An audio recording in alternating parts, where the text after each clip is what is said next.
3 subtema 4 tentang keajaiban perubahan wujud di sekitarku.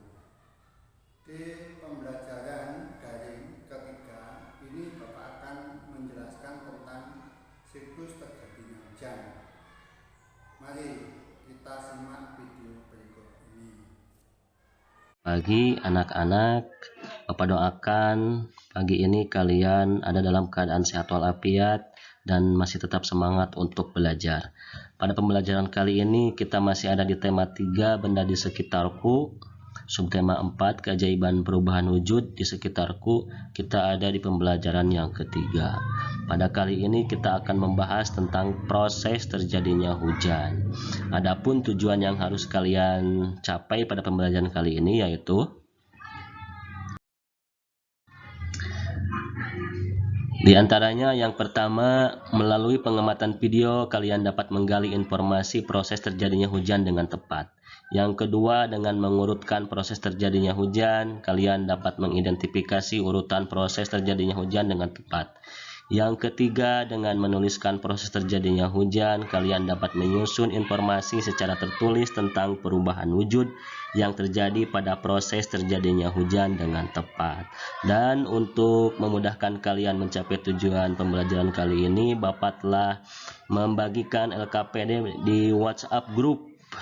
Nah, setelah kalian mengamati video ini, silahkan kalian ikuti petunjuk dan arahannya dan kalian isi pertanyaan-pertanyaan pengiringnya. Nah, untuk pembahasannya kita langsung saja tentang proses terjadinya hujan. Bapak yakin kalian telah tahu seperti apa hujan itu ya. Hujan itu terjadi ketika butiran air di awan jatuh ke bumi. Lalu bagaimanakah proses terjadinya? Mengapa ada air dari atas jatuh ke bumi?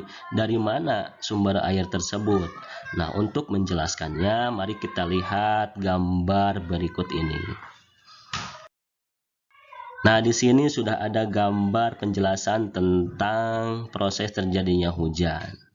Yang pertama, yang menjadi tahap yang pertama, hujan itu terjadi karena adanya panas matahari. Mengapa panas matahari? Karena ternyata panas matahari ini membuat air yang ada di permukaan bumi seperti di laut, di sungai, di danau, ataupun di kolam-kolam ikan milik kalian, bahkan kandungan air yang ada di makhluk hidup lain seperti tumbuhan, ketika terkena panas matahari, maka akan membuat air itu menjadi menguap. Ya, menguap ini merupakan proses perubahan wujud benda dari benda cair menjadi benda gas. Nah, air itu berubah menjadi gas dalam bentuk uap. Nah, ketika uap-uap air ini berkumpul, maka berubah menjadi awan, mengalami proses yang kedua. Ya. Kemudian setelah menjadi awan, karena semakin banyak karena hembusan angin, kemudian uap air itu berkumpul menjadi awan, dan ketika berkumpul maka akan menyebabkan perubahan warna pada awan itu yang semakin tebal dan semakin menghitam. Nah, kemudian setelah itu terjadi proses pengembunan, di mana pengembunan itu merupakan proses perubahan wujud benda dari benda gas menjadi cair. Nah, uap air tadi yang berbentuk gas berubah menjadi titik-titik air. Nah, titik-titik air yang terkumpul pada awan yang semakin tebal dan menghitam ini tidak mampu lagi menahan beratnya, sehingga ketika terhembus angin maka turunlah hujan. Nah, ketika hujan maka air-air ini akan membasahi tempat-tempat yang berada di permukaan bumi. Ketika air ini jatuh ke tanah, maka air itu akan diserap kembali ke dalam tanah. Yang sebagian mungkin ada yang mengalir ke sungai, dari sungai kemudian mengalir lagi ke laut, dan untuk proses selanjutnya air-air yang ada di permukaan bumi tadi, di sungai dan di laut, kembali terpanasi oleh matahari dan menguap lagi. Nah, seperti itulah proses terjadinya hujan. Jadi sekarang dapat diketahui ya, dari manakah sumber air yang turun dari atas itu? Ternyata sumber air itu berasal dari bumi, permukaan bumi itu sendiri, yang tadi mengalami perubahan wujud dari benda cair menjadi gas. Ada perubahan wujud dalam bentuk menguap. Kemudian ada lagi perubahan wujud dari gas menjadi air, di mana tadi uap air yang telah berubah menjadi awan kemudian mengalami pengembunan.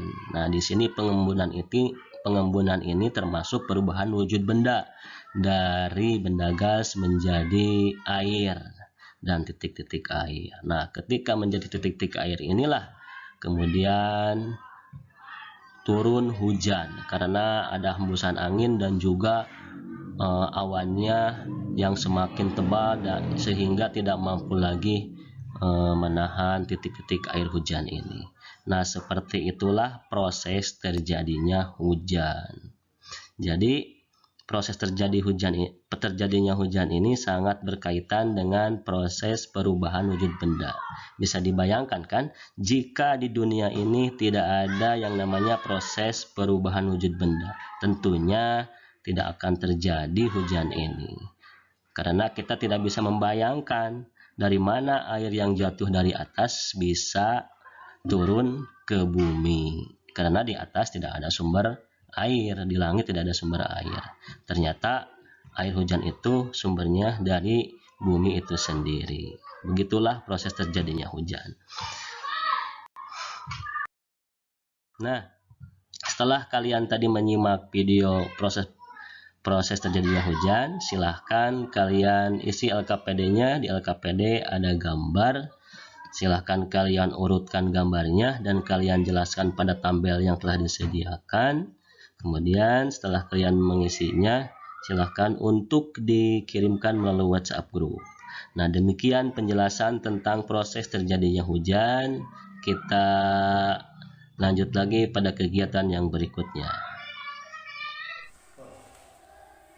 Dari video pembelajaran yang sudah kita amati pada hari ini, kita harus bersyukur atas anugerah yang telah terjadi tentang terjadinya hujan. Semoga anak-anak menjaga kelestarian air supaya tetap bersih dan terhindar dari bencana. Terima kasih sudah menjaga kelestarian air. Anak-anak di rumah tetap jaga prokes dan selalu jaga kesehatan. Terima kasih telah menonton video ini. Selamat pagi.